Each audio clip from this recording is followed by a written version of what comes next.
नमस्कार मंडळी. स्टार प्रवाहावरील काही दिवसापासून चर्चेत असलेली मालिका म्हणजे लग्नानंतर होईलच प्रेम.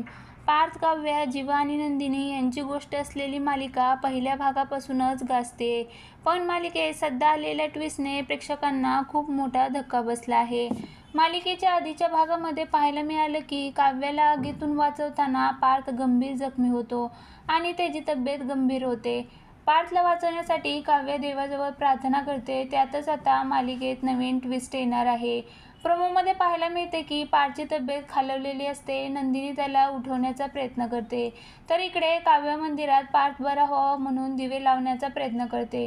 तेव्हा अचानक त्याची तब्येत बिघडते आणि काव्याने लावलेले दिवे विझतात. सगळेजण पार्थचा मृत्यू झाला असं समजून आक्रोश करायला लागतात.